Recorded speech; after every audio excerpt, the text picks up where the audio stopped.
Okay, if all of the technology has worked perfectly, we will be transmitting on many platforms. So, first of all, thanks to everyone for tuning in to this Talk Socialism webinar. It's the latest in a series of webinars hosted by Talk Socialism, and we've titled it, Whose News Is It Anyway? Truth and Propaganda in the Digital Age. So it's a big topic, and we'll hopefully just get into a few of the issues tonight. First of all, my name is Hugo Fearnley. I'm a member of Talk Socialism and a former Labour parliamentary candidate for Scarborough and Whitby in the 2019 general election.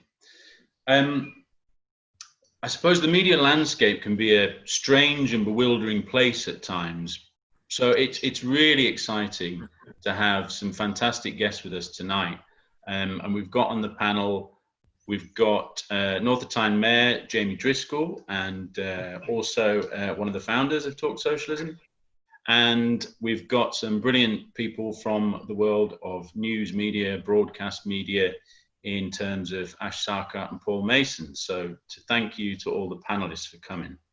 So before we get into the meat of it, if you like, we're just going to give you a little bit of background, got a little bit of housekeeping to do, and a wee sprinkling of our own media bias in the form of some shameless self-promotion. So first of all, what is Talk Socialism? Because I think there'll be a few people tuning in who won't be familiar with what Talk Socialism do, who they are, but basically we're a political education group with a purpose. And we want to change the framework in which millions of people think about political questions. And we do this by running reading groups, book groups, workshops, training sessions, and online webinars such as this. And we're building a group of people who want to champion socialist policies in their day-to-day lives. So whether that's within the Labour Party, within the wider Labour movement, community groups, public forums, at work, university, the pub, you name it, everywhere. And we really believe that people change minds, and ideally face-to-face, but in the current climate, obviously, we have to move into the online space, hence these webinars. So that's a little bit about Talk Socialism. If you want to find out more and get involved, which I hope you do, you can like and follow our social media channels on Facebook, Twitter, Instagram, and you can visit our website, talksocialism.com, where you can even buy a copy of the excellent book, The Way of the Activist, by our very own Jamie Driscoll, who is modeling the book there, and Rachel Broadbent, also of Talk Socialism. It's a great book, very practical, goes into lots of detail about, you know, mobilization, motivating people, group dynamics, everything that you need to be an effective activist. So the organization is run by volunteers, and we have fairly limited sources of income, one of which is sales of the book. But we also have a PayPal page, and we're going to post the details of the PayPal page within the group chat on Facebook. And if anyone has a spare quid or two, it would be most appreciated. I know it's tough economic times for a lot of people, so we're not expecting anything, but it does help us to put on events like this for free and do other training sessions and courses. So that's the plugs done, that's the housekeeping done. In terms of the webinar itself, again, a massive thank you to all our panelists. You've generously taken time out of your busy schedules to join us tonight for what I hope will be an illuminating and interesting conversation. Once I do finish with my introduction, we'll probably have about 40 minutes for the main discussion. And I should just mention that, you know, if Ash kind of logs off at 10 to 8, she's not sort of throwing a strop or anything. She's got her day job to go to, and she's got to be back doing Novara Media stuff with Tysky Sar. So thanks again, Ash, for taking the time, and all the other panelists for squeezing us in. So the way it will work is it will be a fairly loose discussion. We're going to have, you know, a few questions that I will pose, and we're going to try and take some questions from the Q&A function in the webinar. if possible, from the Facebook feed, but it's going to be really squeezed time-wise. So please, apologies in advance if we don't get to the question. There'll be lots of people wanting to cover lots of topics, and we just simply won't have time. Hopefully get a few in. So, fake news. We couldn't have a discussion on this topic without mentioning fake news. But whilst fake news is obviously in the news, it's actually quite old news.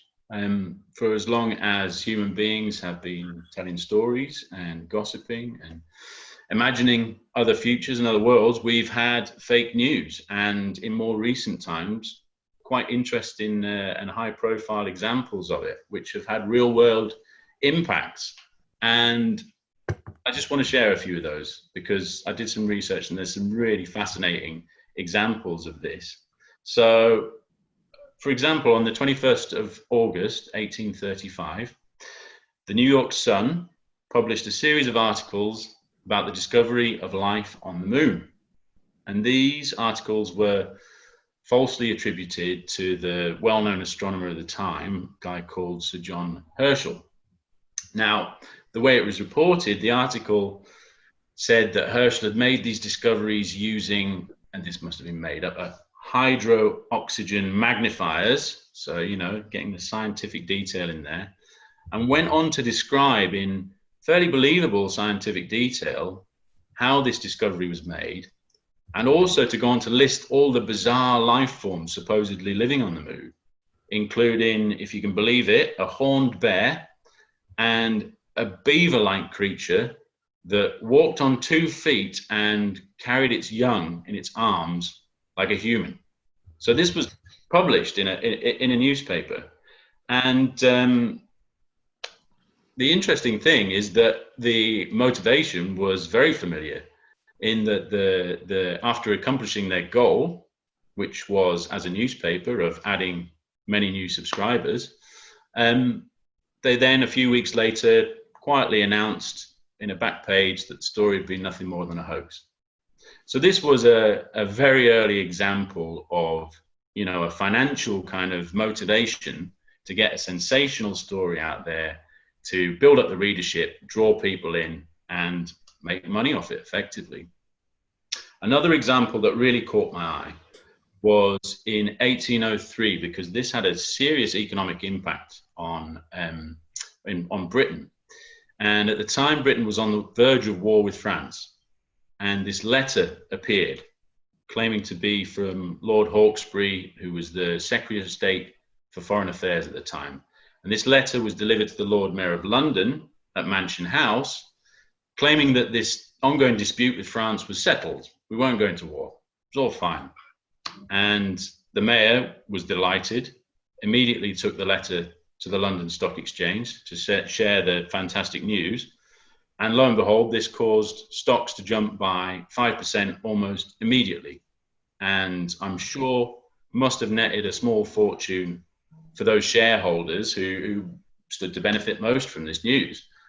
And of course, ultimately, the letter was discovered to be a fraud, and notices were placed in the London papers to try and correct the record. But by then, it was too late. And apparently, as I understand, the perpetrator was never found. So there's examples of fake news going way back, and I've just listed a couple there. And of course, famously, Mark Twain had to tell the papers that rumors of his death had been exaggerated. So fake news is by no means a 21st century phenomenon. What is new, though, is the technology that allows almost anyone with a smartphone to create and distribute compelling fake content. And what the digital age has done, it's definitely democratized information, but it has also democratized disinformation. And before I bring in the panel, which I will do very soon, I just want to say a few words about this term fake news, because I think it's a bit of a red herring, and it's actually quite an unhelpful kind of catch-all phrase that really covers a wide variety of phenomenon. And I actually prefer the term which was coined by a couple of people called Claire Wardle and Hussein Darakhshan, and this term is information disorder. And they list 7 subcategories of this information disorder, which I guess makes up the sort of broad term of fake news. And I think they're quite useful. And I'll post some of this deeper stuff on the chat, on the Q&A, and on the Facebook page afterwards if people want to read up on it. But I'll just briefly list those 7 forms of information disorder. So one is satire or parody, and we're thinking about things like News Thump or The Onion, things which to most people are quite obviously a fake newspaper, effectively, for humorous effect. But often people can read the headlines and not realize it, or even read the old articles sometimes. Another form is misleading content. So where information is used to frame an issue or individual in a misleading way. Then we have imposter content. So this is where genuine sources are impersonated. So you stick a story out there and you stick the Guardian badge on it, you just appropriate it, or Novara Media or the Mirror or whoever, and because it has that brand kind of recognition, people take it as a newsworthy source. Then we have fabricated content, and this is new content which is just 100% false, and it is designed actually to deceive and do harm. And then we have a false connection. Now this is the sort of classic clickbait stuff where headlines, visuals or captions are sensationalist to get people to click on it, but it's not supported in the content of the article. It's completely sort of divorced from the actual meat of the article, if you like. And then we have false context. We're nearly there at the end of these, and then we're going to get to the panel. False context is when genuine content is shared, but with false contextual information. And then an interesting one, the final one, is manipulated content, when genuine information, genuine content or imagery is manipulated to deceive. And I think a good example of this, maybe for people on the left, will remember a video in the run-up to the general election last year, where Keir Starmer was sort of seen to not be able to answer a question, where he sort of prevaricated or couldn't come up with any words to answer this question for such a long time, And it turns out this was real footage, that the Tories had basically doctored, so it just looked like he could not answer the question. But when you see it in context, when you see the original clip, he clearly comes up with an answer in a reasonable time. So it's when content is real, but manipulated or edited in such a way to mislead. So I wanted to just share those because I don't want to kind of get into the trap of fake news, using the fake news label as a sort of catch-all, because there's a huge number of things happening in that term. And we also know that term fake news has been so manipulated and weaponized by high-profile political figures. The obvious example is Donald Trump. So this brings me neatly onto my first question, which is going to be to Jamie Driscoll as the only elected politician on the panel. And the question is, Jamie, why do politicians, and some might say political advisors, think they can get away with lying? I never lie. No, that's interesting. It used to be the case. You're talking about information dysfunction there, Hugo. And if you look at a lot of people watching this will remember Orgreave. So we're going back to 25 years, isn't it? The footage of that was doctored. So it looked like that the miners attacked the police before the police attacked the miners, and it was actually the other way around. If you go back, you're talking about historical examples, you've got the Zinoviev letter, which was a fake letter before the 1924 election that associated the Labour Party with the Bolsheviks, the Liberal Party with the Bolsheviks to try and hammer their vote. So there has always been this tactic of using lies as far back you can go in ancient history of it. But in recent years, it's changed, I think. The new element has come into it, which is not so much about lying, but about confusing. And if someone apologies, we've become masters of the non-apology. The analysis of the language has shown it's changed from "I made a mistake" to "mistakes were made." This third-party apology has started to come about, and I think it's a two-way course. Partly the media were getting sick of politicians not answering, and so started to go for the jugular all the time, and people never actually had a chance to get a point across. In conjunction with the politicians themselves getting so more and more tightly controlled, Alistair Campbell famously, telling everyone on their pages what the line was. And that's got us to this situation where they know people don't believe them. Everybody knows it's absolutely ridiculous that you test your eyes by driving 30 miles with your toddler in the back, because you're worried about driving 300 miles. It doesn't matter that people don't believe you, because you create an environment in which lies become the norm, and it becomes, who do I identify with most? Who's sticking it to the man? And you end up with a situation where you have an Eton and Oxbridge educated Prime Minister trying to be the man of the people, and to some extent it's getting traction. But they don't think they can get away with lying. They think they shift the debate to being about cultural identification. And I suppose on that point, just briefly, Jamie, you mentioned about the technique, not necessarily to sort of appear to be truthful, but it kind of brings to mind that Adam Curtis documentary. I don't know if you've seen it, Hypernormalization, where he talks about Putin and the people around Putin and how he's presented and how the whole kind of propaganda machine effectively operates. And, if you watch that documentary, obviously Adam Curtis proposes that what they're doing is actually trying to completely erode and undermine all trust in every source of information, as opposed to trust in their source of information. Yeah. Because that then creates the conditions where people just switch off, they can't believe anything they read, and apathy sets in effectively, which allows them to continue with their political program. Paul, did you want to come in? No.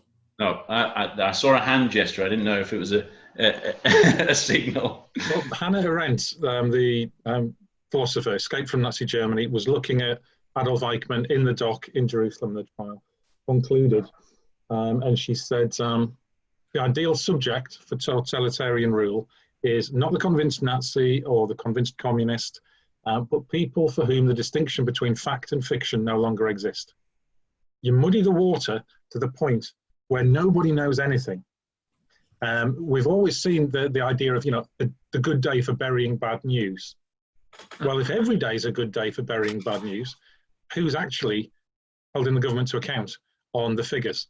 Yeah, so don't publish the actual figures, publish all sorts of figures, and people end up with information fatigue.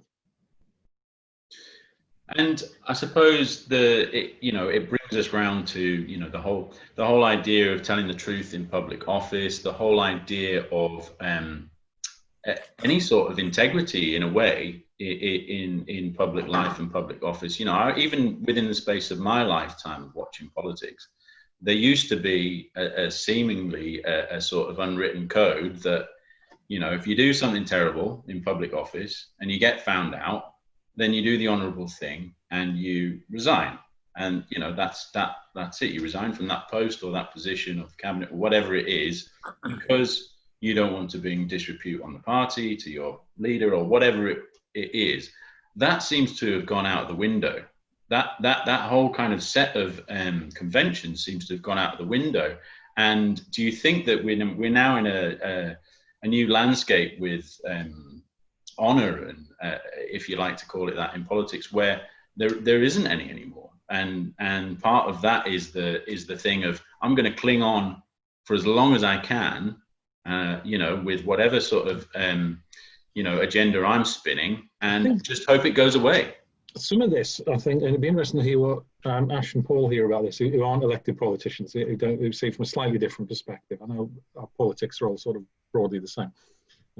But parties have changed quite a lot. There's always been divisions in parties and different opinions in parties and careerists in parties. But there tended to be much more cohesion around the brand of the party. And now it's really quite highly factionalized in pretty much all the parties, actually. To the extent that, well, why would I resign? Why would I fall on my sword to save the party when I really don't like those bastards over there in the ERG, or those, who are the Remainers around, Philip Hammond, or wherever it might have been in any party. And we've seen that, in the Labour Party as well. So I think that is part of it. Yeah, I think it's really sad. There's also a big issue about authenticity. The amount of politicians who will actually just talk to people like they're ordinary people. Actually, in one-to-ones, they often do. You'll have met this as a parliamentary candidate, Hugo. And then you see people on the telly, and they've been they're so terrified of saying something that they're going to get caught out on. They say nothing. Mm. Mm. I mean, what's your take on that, Paul? Well, as a media practitioner, as somebody who's been in the mainstream, actually right at the center of the mainstream media, I have to say, I don't think that right now, the mainstream media is the main story. Anybody who tries to understand what's happening with ideology and politics by just looking at the mainstream media is missing the point that the conversation has escaped. It's escaped about 15 years ago into social media, into not just social media, messaging apps. So there are layer upon layer of unofficial conversations going on inside civil society that, to their frustration, the elites can't control. And so I have a slightly different, largely different take to you, Hugo, on the whole fake news thing. I tried in one of my latest books to try and do a sort of rough and ready recent history of elite manipulation. And I think it goes like this. When social networks emerged, their first thing was we go on them and we make propaganda. And I can remember people taking down Alistair Darling.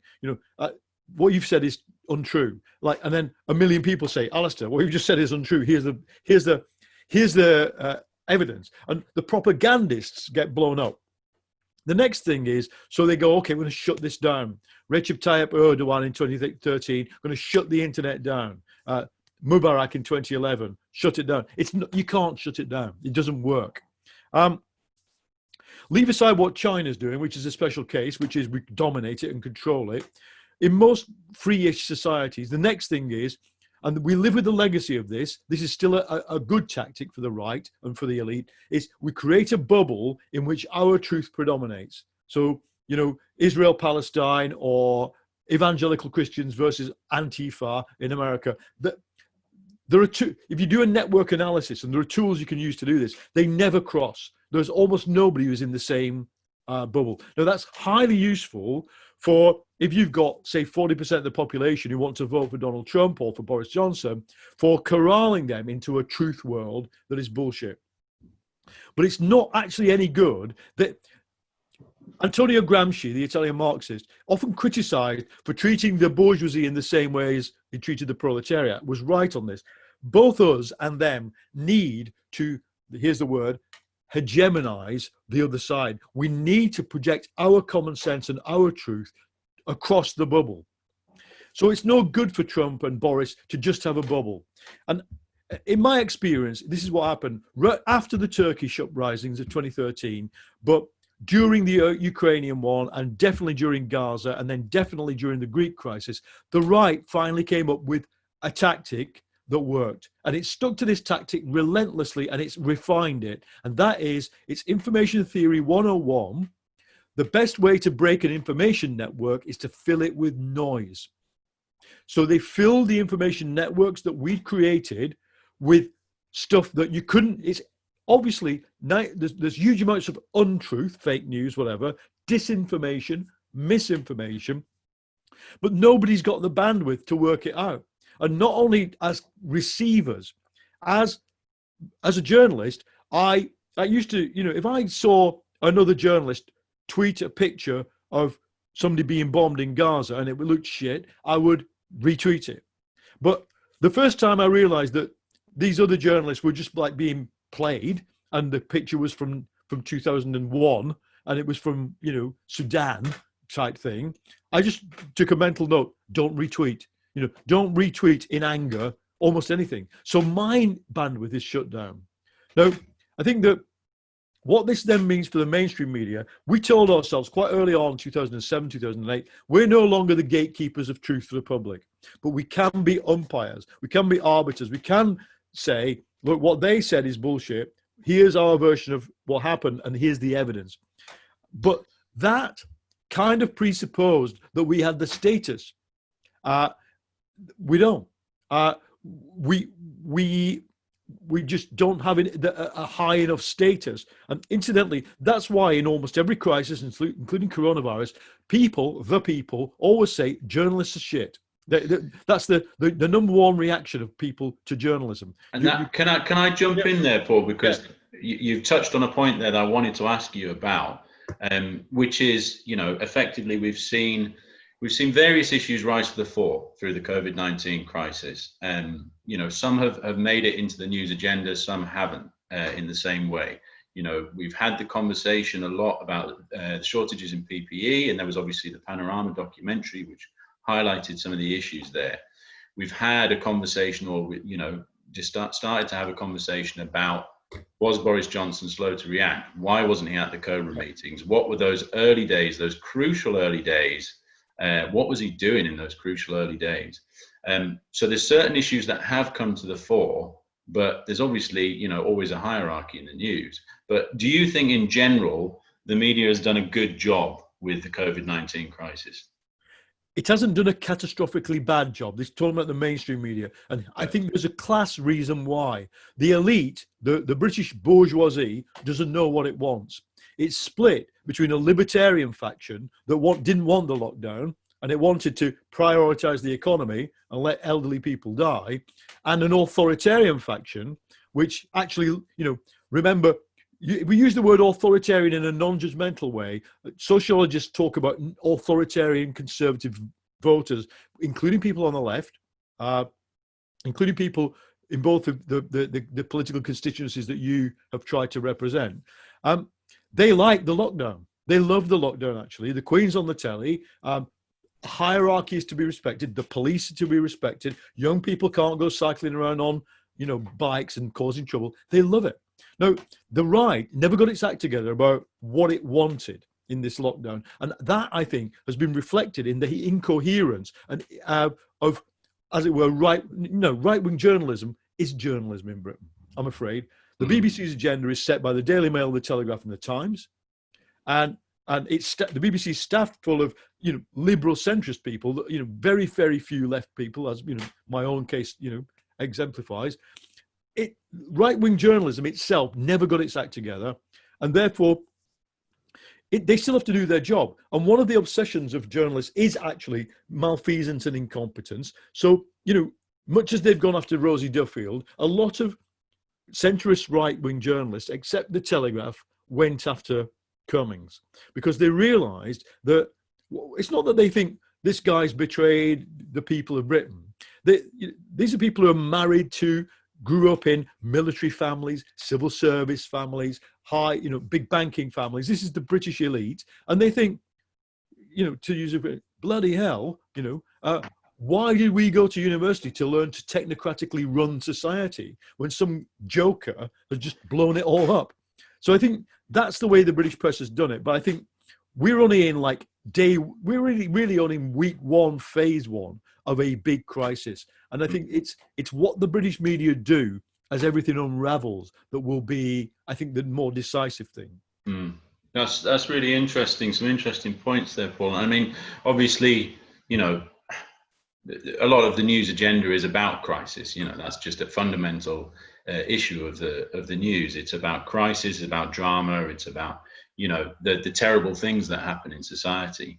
And obviously, the COVID-19 crisis is really, taking up all of the bandwidth of the media, and in many ways rightly so, because it is a huge crisis. But if we look internationally, there are other crises happening or being highlighted by certain events, and we look to the US right now, and we're witnessing protests in the US and demonstrations now globally against the brutal police murder of George Floyd. And tragically, this issue of police brutality, racist police brutality, is not new. I think it was a quote attributed to Will Smith back a few years back. He said, "Racism is not getting worse; it's getting filmed."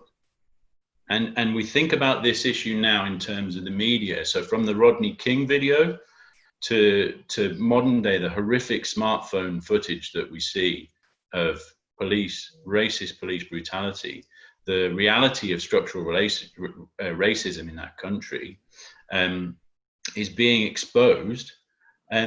But I guess I'll turn to you, Ash, in terms of this topic, because where are we at with BAME communities and relations with the police in particular, and also what role is the media playing in helping or hindering race relations at the moment? Well, I mean, race relations is one of those phrases where I think, oh, wouldn't it be lovely if we had race relations? We don't have race relations. What we have is a racist society. And I know that there are a lot of people on the left who think that racism is a bad thing, but if you focus on it too much, it detracts from the real struggle, which is class. Now, in my analysis, race and class are like this. You absolutely cannot separate that. And you see it with such sharp clarity in America. You have a racialized working class, which has often been excluded from some of those left-wing institutions along the lines of race. So you have a kind of hyper-exploitable racialized class. But you also have, in the United States, are some things which are unique to it. So having an internally colonized people. The closest thing we kind of have to that is the experience of Irish people, but it's not, for obvious reasons, not quite the same because of slavery. But the US have an internally colonized people, and the beginning of the American state and the project of slavery and the imposition and the creation of a racialized hierarchy are completely entwined. And I think that's why you see the level of violence that you do, as well as the fact that they're habitually armed, but the habitual arming of police also relates back to this particular history. But when it comes to the media culture which sustains racial injustice and which sustains police being able to kill with impunity, there are remarkable similarities over here. And one of the things that really got my goat over the last few days is seeing establishment commentators and journalists who, if you go back to 2011 and you search through their tweets, called for the army to be sent in for the London riots when Mark Duggan was killed. Now, sharing their very earnest posts about what white people can do and aren't these protests really serious and need to be taken seriously.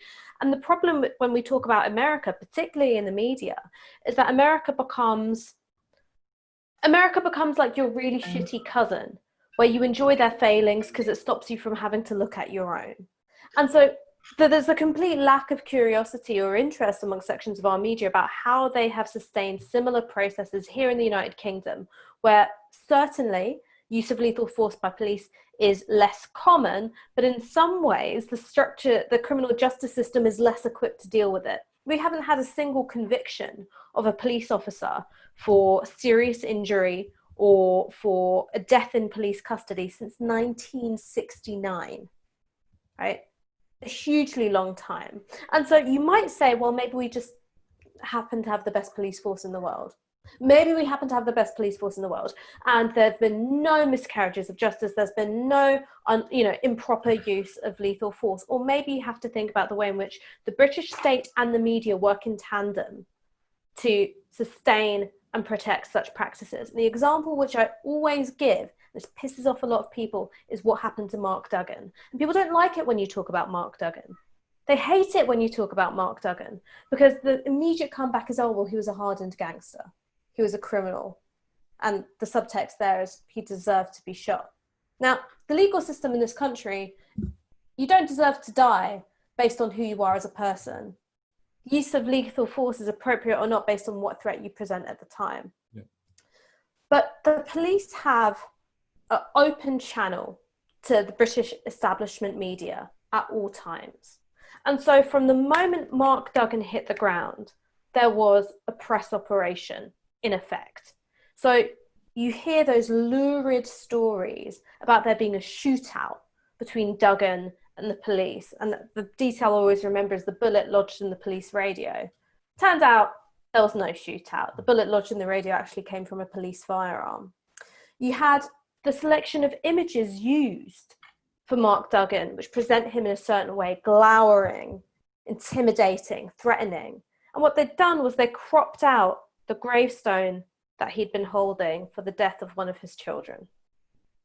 So the way in which these images were constructed were to give you the sense of, this, dangerous, lethal black man. And because this story was going on, that's one of the things which I think drove the intensity of the riots, was this disconnect between the experience of particularly working class and BAME Londoners and the experience of policing that they had day in, day out with stop and search, with their experience on the front lines that first night outside Tottenham police station. And I think that drives that sense of breakdown, and that drives that sense of we're going to tear it down, even if it's our own communities, because there's a complete disconnect between the legitimate arenas in which public life takes place and the terrain of where our day-to-day lives take place. And what ended up happening is that these inklings that we had about Mark Duggan have filtered through to the point where now, if you say his name in a list of unjust police murders, alongside, say, George Floyd, but perhaps also Sean Riggs, Sarah Reid, Azelle Rodney, Dalian Atkinson, they say, well, wasn't Mark Duggan a murderer? And that's a failing of our media. It's a failing of our media, because they were able to use these stereotypes of a threatening black man and have Mark Duggan's character be put on trial.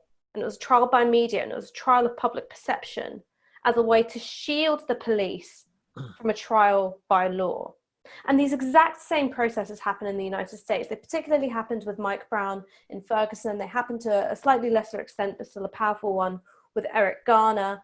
And it has just happened to be the case that the same operation has not been able to kick into effect during the death of George Floyd. And I think part of the reason for that is because people are so angry with the Trump administration and coronavirus. That feeling of being left unprotected has meant that the establishment media has not kicked into action in the exact same way. Those processes exist here. And one of the things that I would really like to see in terms of discussions around media reform isn't just thinking about diversity, right? Where you've got brown faces in high places and you sort of change the constellation of people at the top, but the structures and the functioning, the practices remain intact. What I would want to see is a style of reporting with that kind of street knowledge, right? That street knowledge that everyone had that first night outside Tottenham police station finds its way into the national conversation quickly. Because I think without that, you are never going to have, what you refer to as race relations. We'll only have a racially unjust society. I think there's some fascinating insights and points you've made there, Ash. There's so many things I want to pick up on. The whole trial by media is obviously, really important, and the whole relationship in terms of the media and the police. And obviously one of the things that was going to start to dig a bit deeper and investigate that element was Leveson 2, which obviously got shelved by the Tories. Now, when we think about the, as people on the left and socialists and people as part of the movement, when we think about where we think the media needs to go in terms of reform and in terms of restructuring, what I'd like to get everyone's views actually on this, if I may, and I'll start with Ash because I know you have to finish, but where do we need to go? You know, we've had some ideas around, you know, the policies in 2018 for reform of the BBC, getting rid of the charter, some interesting ideas in Labour about a levy on tech giants to then fund, you know, public service news and you know, independent sort of news gathering and investigative journalism. You know, all of these ideas are kind of swirling about. But what's your view in terms of where we need to go? If you could kind of get in there, you know, lay down some legislation, what would it be? Maybe not legislation, maybe it's something different. But you know, where do we think we need to go? So here's something that was really interesting. It was a study done about the presentation of Muslims in the media. And obviously, it wasn't good. And it was found that the overwhelming majority of depictions of Muslims was negative. And national broadcast media was especially bad. The one outlier where you had something looking like a kind of parity between positive and negative depictions of Muslims, interestingly, was local press. And it's local press which has been dying a slow death for decades really now. And I think it's no coincidence that as you've had the demise of local press, you know, the real throttling of a sense of public life which isn't mediated via this very insular Westminster culture, they've also had the blossoming of disinformation and fake news, particularly on a local level through WhatsApp and close Facebook groups and so on and so forth, because people do need to see a sense of their social reality reflected back to them. And what was interesting to me in that disconnect between local news media and national broadcast media when it came to the depiction of Muslims is that actually when you shine a spotlight on people's neighborhoods, on people's towns, areas of people's cities, it's much harder to demonize working class people of color. Much, much harder, because you're having to foreground how we actually live alongside each other without, you know, mass slaughter every other day. And so for me, a revival of local news media is really central to thinking about how you reform the media. There's the big stuff. Of course, there's the BBC's charter. Of course, I believe that if you can't abolish private schools, you should have a 7% limit on the representation of people who went to fee-paying schools in top jobs in publicly funded institutions. Because no one sent their kids to private schools anyway. If only 7% of top journalists went to private schools, same proportion of private school kids in society. As well as all that big stuff, thinking about how everyday social life is reflected back through media and not just leaving it for close Facebook groups and for, you know, WhatsApp chain messages. Yeah, absolutely. I want to bring Jamie in on this, because I know you write a column for a local newspaper up in Newcastle, Jamie, and you know how important you think that is, that kind of direct link with the media, and whether local news is still trusted to kind of give us the information we need in our local civic life and our decision making. I think local journalism is trusted more by the people in that area than anything else. I think a large amount of that is because the stories that are in there people can actually relate to. You know, if it's something about, you know, the seafront at Whitley Bay, everyone can actually relate to that. You know, what's happening in Minneapolis, you know, if you've never been, you've really got no context for it. But I think there's an issue about trust in here, because a local journalist knows that they've got to work with me. If they stitch me up like a kipper, then I'll not talk to them anymore, because they probably need me as much as I need them. That's not the case with the Nationals. So in my election campaign, the Times had said, could we do this piece on you? And at the same time, ITV decided they always have to be sort of a bit wacky and funky the way they do things. And they'd set up this desk outside at Blythe Harbour.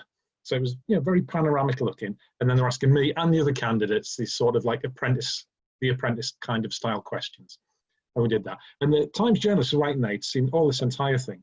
The story comes out, he interviews me and say anything wrong that he could actually pin on me. The story comes out and it says, in a bizarre publicity stunt, Jamie Driscoll organised, blah, blah, blah, blah. And he'd seen it, and it was just an outright lie. And that's part of this thing of the halo effect, or the horns effect, which is really what they're going for, which was the entire strategy against Jeremy Corbyn, for example. And you don't get that level of stitch up with the local press. What you still do get, you get some local journalists who are funded by what's called BBC democracy reporters. So they're funded by the BBC but embedded in local papers, because local papers barely make a profit. But they still have this assumption that equal reporting is the same as truthful reporting. So if a politician puts something out and says, actually they did this one, that I was over budget, and I wasn't. I came in, brought in, the staff budget was 113 grand under, and so they had my quote saying that, and therefore that was balanced. But of course the headline was Labour Mayor can't balance his budget. And it's, you were quoting Mark Twain earlier. A lie can travel halfway around the world before the truth has its shoes on. And it's the same. The headline is halfway around social media before anyone reads the body of the article. So some of the things in Leveson, actually, I think we should do. So that if nothing else, there's at least some tools there that you can use, because at the moment there aren't. Libel, it's damn near impossible unless someone's actually really severely liable to you. Just misrepresenting, putting a spin on the facts, you can't do anything about that.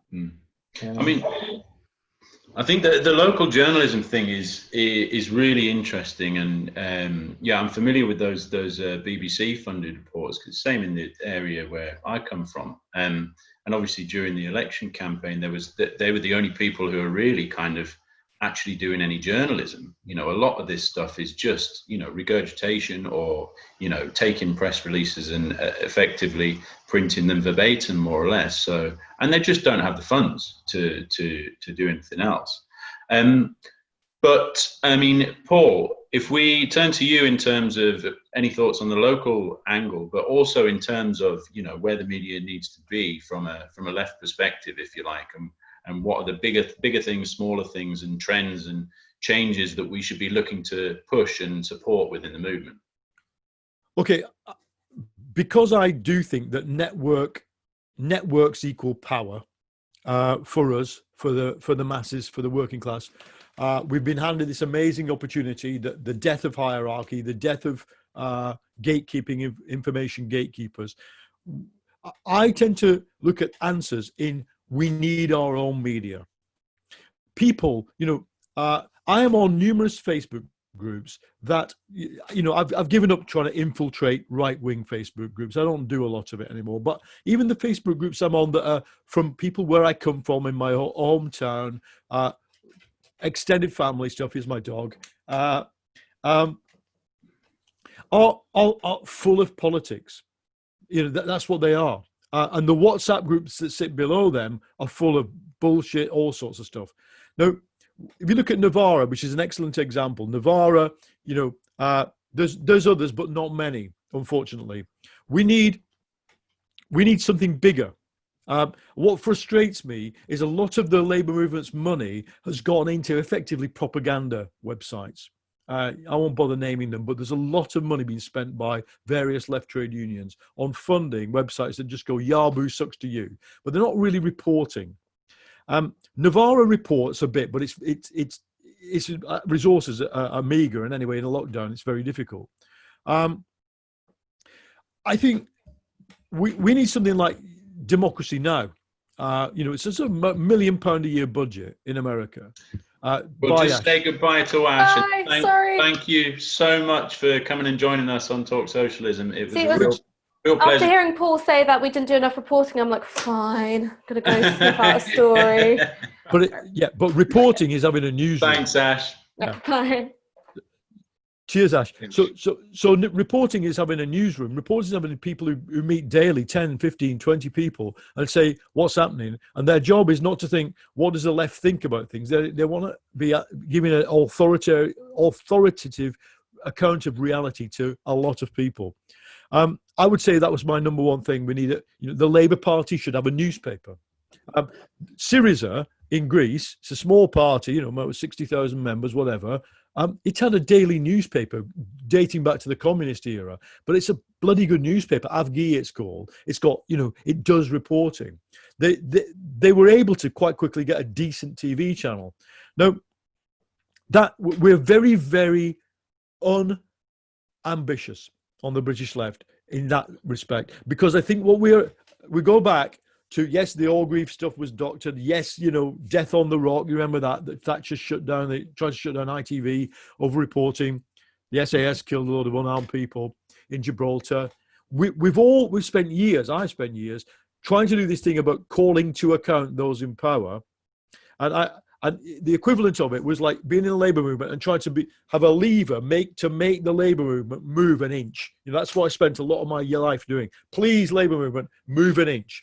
My philosophy now is become a little stone and start rolling.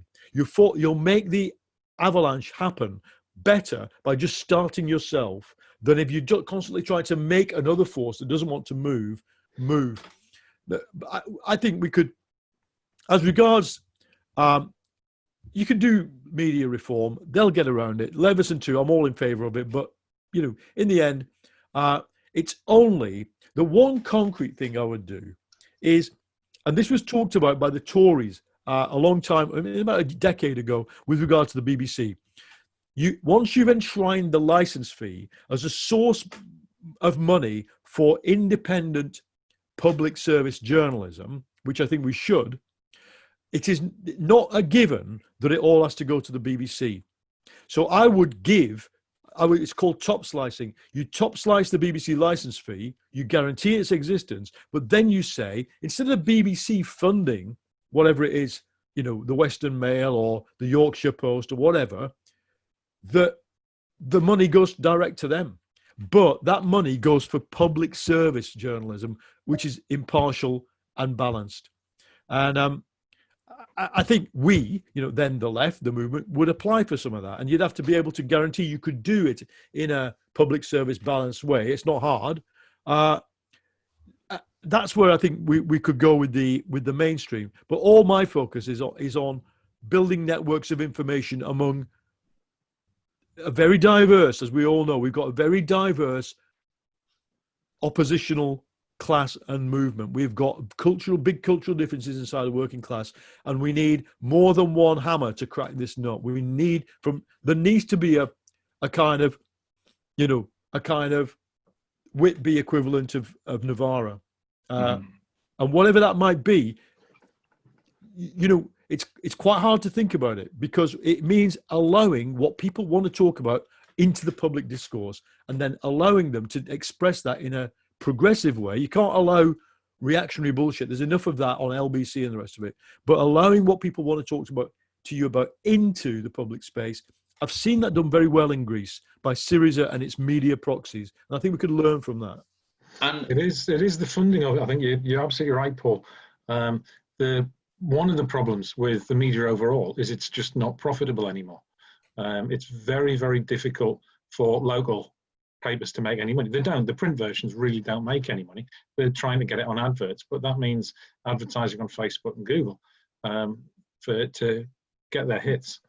And we're gonna have to find a way to secure funding so that you can actually afford to pay people to do it right, because there's loads of people on different news channels, loads of people try social media. But if you're gonna actually have enough to pay your rent and raise your kids, you have to pay people a decent salary if you want anyone who's competent to do it. And that's the Labour Party just needs to address that with the Labour movement and say, let's just fund it. Yeah, I agree. I mean, a little kind of question to throw into the mix here, because it's the kind of interrelationship between local news in whatever form it sort of takes, and the big tech giants that control the algorithm effectively. So you talked about, Jamie, you talked about local news outlets not being able to make money out of the print version of their newspaper. So if we're saying that the print version is effectively sort of dying a slow death, and even local news organizations are going online, then they're still coming into that big bad world of the algorithms, where they have to compete with everyone else for airtime and for people's attention. So how do we get past that? Even if we properly fund local independent journalism, how does it break through the algorithm, Paul? Well, I'm not so much local independent journalism needs to be aggregated, but the cracking through the algorithm is, for me, pretty simple. We have a mass movement of 500,000 people in the Labour Party. We also have a trade union movement with, 5.6 and growing trade union movement. I get all kinds of emails from Unite. I'm a member of Unite and the NUJ. I get all kinds of emails from, do you want to sign up to an insurance scheme? Blah, blah, blah. No, what we should do is the labor movement has to have a project of hegemony. It has to have a project of convincing people of a new common sense. And in other words, if every day I want to get an email from the Labour Party saying, here are 5 stories that you should read. That's what I want to get. And I want a text message as well, and a WhatsApp message. And I want those stories to be written by, if possible, professional journalists, but I want them to be true. That's where we should be putting our things. And somebody said on this chat here at the side, the local Facebook groups, and I said this, are a mess. I think they used the word that I can't use what this. They're a pit of right-wing conspiracy theory. It is true. It's there. But think about why that is. It arises out of people's desire for an oppositional, a non-compliance story to the world they're in. Most people go to work, they're bullied, they're harassed, they're humiliated, they're paid nothing, and they come home and think the world's not right. And if we sit there saying, yeah, the world is kind of right, but it's just, no, we should be in that conversation. And to do it, we need a strategy. The problem is we're facing a right that has a strategy of disinformation, of bullshit, of conspiracy. And we just sit there. All we do, if you look on the Twitter feed of most left-wing people, a lot of the energy is spent on criticizing the BBC. And I criticize the BBC, having worked for them. I know its weaknesses very well. But our main target is something like 30% of people in America think that China deliberately released the coronavirus from a lab. Okay. Now you say, well, Americans, stupid, blah, blah, blah, stereotypical. It's probably the same here. It is probably the same here. And here we have people burning down 5G masts. 5G masts. Next thing is going to be China caused it, and so on and so on. We need to be in an information war. That's the website InfoWars is called that for a reason. It's a right-wing site dedicated to information war against the left, and its information war is backed by Donald Trump, and it's facilitated until recently by Facebook and Google. Now we need to understand that information war. You may not want to be in it. It's interested in you. It's after your contacts. So we need to just think. We understand. We just need to rethink what we're trying to do. A critique of the mainstream media is easy. An ideological conflict inside the social media is hard, and to do it, you need multiple fronts and sources. Well, politicians tend to be terrified of offending anybody, and so end up saying nothing. This is true, Jamie. I mean, we've seen that. I saw it. I realised, however, there was a moment where on Question Time during the Brexit debate, where, when Question Time you became a really rabid Farageist kind of, you'd have like mainstream centrist Labour politicians. They'd go on, they'd been trained, don't wind anybody up. If somebody attacks you, see their point, understand where they're coming from. And then you get this racist garbage. And I think at a certain point it clicked in people's minds. I'm not talking to this racist garbage person. I'm trying to rally my own class against them. And we need politicians to understand in the public forum, that's what you're doing. Because my relatives, me, my friends, my family, we're all in these Facebook groups trying to do exactly the same. We're trying to say to people we know and love, this 5G stuff is bullshit. I'm sorry, where this came from, I want to know, because unless we do that and we're backed up by the politicians, it's like we're just doing the top 2 inches of the struggle and not doing what is actually necessary. Yeah. Well, listen, I don't know about you guys, but I could talk all night on this subject. And I think we've had a really good discussion. Obviously, as I said at the top, we're only ever going to be able to sort of skate over some of the issues. But I'm going to post a few links to some further reading in the chat and on the Facebook page for anyone who's interested. If you've enjoyed what you've seen tonight, it'd be great if you liked our social media pages. And we're going to be placing links for the PayPal account on Facebook. If you've been watching on Facebook and in the chat again, we're completely volunteer run, completely donation funded, and buy a copy of the book, Way of the Activist, which Jamie is helpfully holding up there, which you can find at talksocialism.com. And thank you once again to all of our panelists who've given up their time for a really interesting discussion. And thank everybody else. Thank you, everyone else, for tuning in. It's been a fantastic discussion. And yeah, take care and stay safe, everybody. Thank you. Take care. Cheers, everyone. Cheers, Paul. Bye.